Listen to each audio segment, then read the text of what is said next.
Hi, guys. Welcome to the Simple Doesn't Mean Easy podcast. We are here every week working at simplifying things in our lives one day at a time, one simple step at a time. And today's simple step that we're talking about, it's like teeny tiny, but it's huge. You're really going to like this. If you enjoy this podcast episode, please take a second to give it a 5-star review wherever you're listening. It means the world to me. It makes a huge difference in what I'm doing. And I greatly appreciate that you take the time to do that. So I'm your host, Michelle Visser. And in today's episode, well, if you are interested in fresh flour, if you're interested in improving the nutrients in what you eat in simple ways, if you're interested in eating more food like your grandparents would have eaten, you are really going to like this episode. In fact, it just might blow your mind. It pretty much blew my mind when I learned this years ago, and there's like no looking back. So I'm excited. Before we get started today, I have a quick question. Does coffee sometimes cause headaches for you? Do you avoid drinking too much coffee because you know it's bad for your gut health? You know it's really bad for your dental health? I have some fantastic news for you, all of you coffee lovers out there. I have found a coffee that is truly the best I have ever seen or heard of, and it's absolutely delicious. It's called Java Planet and it's organic. It is certified mold free, which is so important when you're choosing your coffee. And it's shade grown. It's grown the way coffee is supposed to be, not the way the big coffee companies have decided to grow it. That leads to a lot of pesticides and a lot of problems. It's just not good. But this company does it right. Go to solelyrested.com/coffee to find out all my favorites, or just go to jporganiccoffee.com. Whatever you do, make sure you use code SOLYRESTED, SOULYRESTED, and save on every order. It's great coffee, guys. Go check it out. Okay, so I was milling my own flour for years before I found out what today's episode is all about. I had no idea that in the same way that my refined flour I was eating was totally processed, void of nutrients, and really should never have been called enriched in the first place. I had no idea that when I was making myself what I thought was a homemade breakfast of oatmeal with oats that I would buy at the store, I didn't realize I was eating completely processed, void of nutrients oats. I mean, it seems like it's such a good thing, doesn't it? It even has like the old grandfather on the face of it. What's his name? In the Quaker Oat box. Does he have a name? Anyway, like you think it's really good stuff, right? It seems so natural, just one ingredient. Well, here's the deal, guys. The rolled oats that you purchase at the store, they have been steamed, usually heated, and then rolled through huge rollers to flatten them into rolled oats. But the problem is that the oats don't need to be steamed. They don't need to be heated in order to be rolled. But the steaming and the heating process makes them a nicer, prettier final product. And they know it's what the population wants. So it's what they do. But the steaming and the heating literally cause the oats to lose almost all of their nutrients. Just like when you take wheat berries and you put them in your grain mill, when you get the flour out the other side, it has every single nutrient that was in that wheat berry. Fresh flour is amazing. 40 of the 44 essential nutrients are right there in your bowl of fresh flour. In the very same way, an oat, a rolled oat, should be the whole grain, the oat. They're actually called an oat groat to be formal about it. The oat groat should be the exact same on the other side. When it has been flattened, it should have every single nutrient that the oat groat had. But if you steam it and add the heat, that's where the problem comes in. So if you were to walk through a field of oats that were growing and you would shake the stalks and in your hand would fall all these little things that look like wheat berries, those are the oat groats. And they can be rolled and it's actually officially called flaked into oats that are suitable for everything from oatmeal to granola to anything you want to use oats for cookies and muffins. But on top of that, the oat groat, just like wheat berries, will naturally maintain their nutrients for a very long time. So you can just store them away. I have a whole 5-gallon bucket of oat groats in my root cellar right now.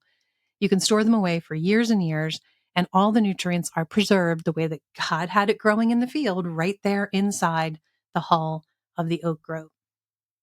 But once you crush the oat so that you can eat it, you instantly unlock the nutrients. And that's great. If you're going to eat it right away, you get all the nutrients right there in your bowl. But unfortunately, once they've been rolled, if you're going to let them sit for weeks or months on end, they are going to lose nutrients the longer that they sit there. And if you can eat it as soon as you've rolled it, of course, the more nutrients you're going to get. So you see why it's a double whammy if you're buying them at the store. Not only have they steamed and heated it and pretty much taken all the nutrients out, but then any nutrients that might have been left after that are going to deteriorate every single day that passes after the factory flattened those oats.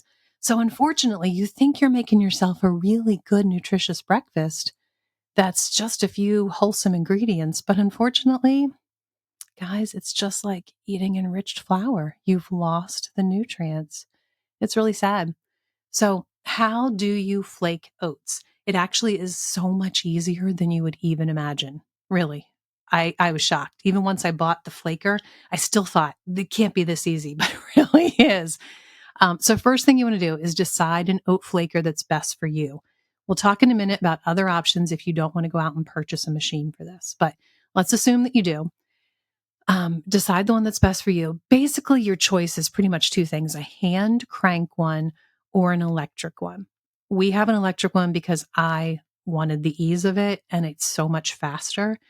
And if something becomes a burden for me, then I tend to not look forward to it. And I really wanted to look forward to my fresh oats. So I got the electric one, never looked back. I'm so glad that I did. I love my machine.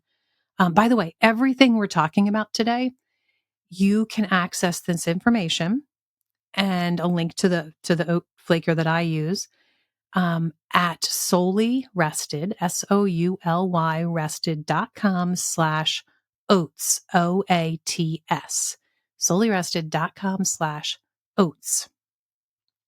So you don't have to take notes if you're driving in the car or whatever. Everything I'm going to mention, you're going to find there. Okay, so you want to get the hand cranked or the electric, make your choice, get yourself an oat flaker.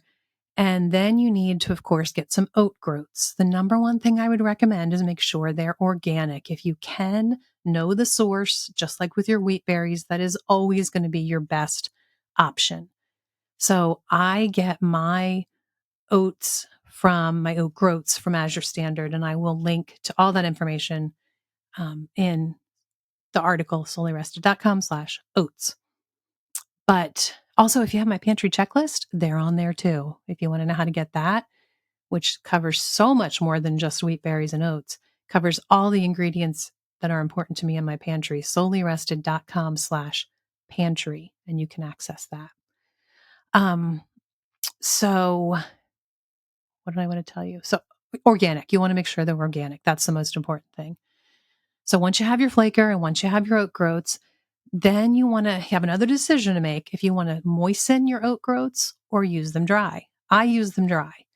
But if you want to have like a more perfect looking oat, rolled oat, I'll get this right. A little softer, just more like you're used to it looking, you could moisten it. And I'll tell you how in a second. But I just put mine through dry. I literally pour my oat groats right from my jar on my counter into my flaker, turn it on, and away it goes. And within just a few minutes, I have cups of rolled oats. If you do want to moisten them, you might like the taste a little better. You might like the appearance a little better. It's really, really easy. You just need 1 teaspoon, just a little bit, 1 teaspoon of water per cup of oat groats. And you need to let it sit overnight. So mix them together, the 1 teaspoon of water and the cup of oat groats, and let it just sit on the counter overnight. And then in the morning, put the moistened oat groats in your machine, just like I do my dry ones. and they'll be a little more uniform, a little more picture perfect if you choose to do that. And yeah, that's it. I was thinking there's 4 steps, but step number 4 that I have written in the article is simply turn on your oat flaker, add in the oat groats, and watch your homemade oat groats shoot out into your bowl. It is simple and wonderful, and it is. So, oat flakers, no maintenance whatsoever. You shouldn't ever need to clean it or do anything. But um, oh, and you also, like, you definitely never like take your oat flaker machine and soak it in water. No, no, no. There's just no need. You don't need to do anything. If you do have to, the oat flaker that I use can be taken apart and you can brush off the rollers if you need to. The only reason you'd have that problem is if you moisten your oat groats too much and it gets mucky inside. So as long as you're just moistening them just a little bit and letting them sit for at least overnight, you should never have to even take apart your oat flaker. It's a really simple process. But I did once have to, so I can tell you from experience, learned from my lesson. And if you do need to take apart your flaker, if it's like mine, you absolutely can and brush off the stones. You can do that. So, um, let's see here. Okay. So you guys know, if you've listened to a few episodes over the years, I'm not one for any extra appliance. I'm not one for anything that's going to take up space on my counter or in my cabinets if I'm not going to be using it regularly. So if you don't think you're going to be using rolled oats regularly and often, you might not want to have this extra little appliance. You also might not want to invest the money right now. So if that's the case, let me give you a couple options of other ways that you can flake your oat groats or roll them. Same thing. Like I said, the official term is called flaking it. I've heard folks, I haven't actually done this. I really should try it just so I know if it actually works. But I've heard that folks will roll them with a rolling pin by hand. You absolutely would have to moisten them first and let them sit overnight. And then in the morning, you can take your rolling pin and flatten them out. Obviously, it's going to be a little tedious. I'm guessing to get a cup of them, it's going to take you 10 or 15 minutes. I could be wrong. Um, but you also could, if you have a hand crank pasta machine, you could also roll them through that. Something else I haven't tried, but these are 2 things that I've heard people tell me they have successfully done. You absolutely must moisten your oats first, though. So if you want to try this out before investing in a machine, go for it. Try one of those 2 things. Let me know how it works out for you and give it a try. So, what are there other grains that you can flake? Yes. Oats are the most popular because they're the easiest to flake. That's why we have rolled oats at the store, because the big food doesn't want to bother with more complicated grains to flake, right? They want the easiest ones. Um, but you absolutely can. I'll read you a list of the different grains that I have successfully flaked. Obviously, oats, kamut, barley, einkorn, hard red, hard white, soft white, spelt, rye, and buckwheat. And I have successfully flaked all of those through my flaking machine. And here's what I will caution you though, that it really does take some trial and error and some experiment. And like I told you, I had to open up my flaker because I got the moisture wrong on a couple of them. So you do need a different level of moisture for each variety of grain. I actually go into great depth with all of this in one of the modules in Fresh Flower University. If you are not part of Fresh Flower University and you want to know more about fresh flour, how to mill it, how to bake with it, all the ins and outs and the tips and tricks. It literally taught me 6 years to figure out that I was making bread that was like bricks and cookies that were flat as pancakes, flatter than pancakes, until I figured out all the things that I poured into Fresh Flower University. So if you're interested in that, one of the modules is all about what we're talking about today, and detailed charts and graphs and information about how to take all different grains, how to moisten them, and how to flake them. There's also a lot in there about why would you use different grains and what are the medicinal or the health benefits or the gluten potential that's in all the different grains. You're going to find all of that in Fresh Flower University. I poured so much into that, and it was a long time in the making. It was like a year in the making. Lots of videos, really in-depth workbook, tons of recipes, all with fresh flour. So if you want to know more about that, go to solelyrested.com/fresh fresh, and definitely, guys, I have a special for you. You're not going to find this anywhere else. I have a special code for you. Use code PODCAST, PODCAST, and you will save a whopping 35% off the current price. So definitely go check it out. Soullyrested.com/fresh. Use code PODCAST, and you'll find out about flaking all of the grains. Also, let's talk about tea for a second.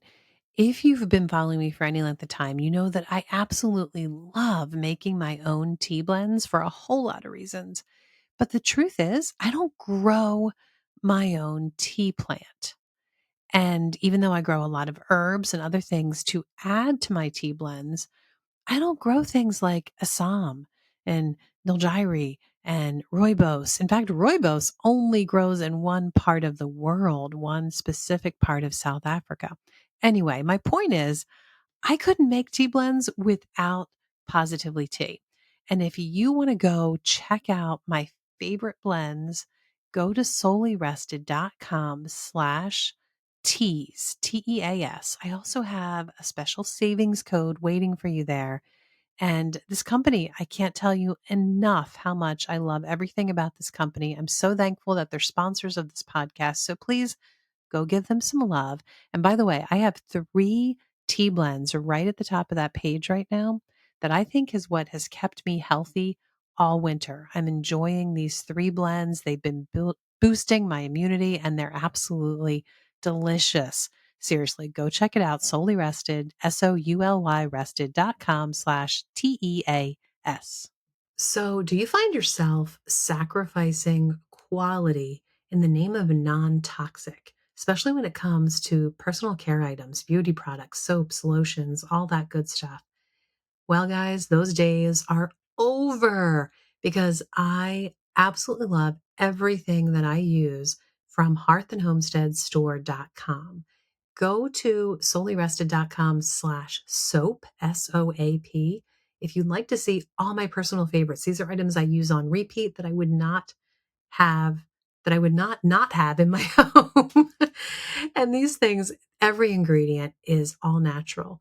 They are truly legit, clean products that do what they promise. They are such high quality. Go to soullyrested.com/soap. So, out of my long list of grains that I have flaked, my favorite ones to work with as flaked grains, I think I would pick kamut and einkorn. Einkorn flakes are so little and they are golden buttery.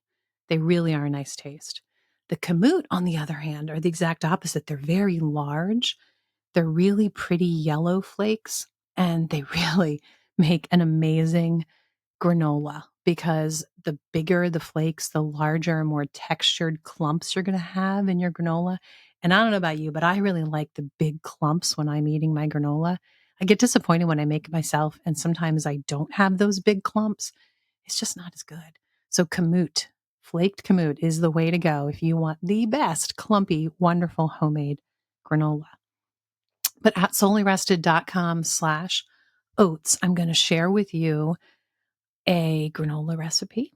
I'm going to share with you a muffin recipe and a buttermilk pancake recipe and an instant oatmeal recipe. The reason I wanted to make sure all of those were there was because I know when we think of oats, the first thing we think of, at least I do, is a healthy, nutritious breakfast.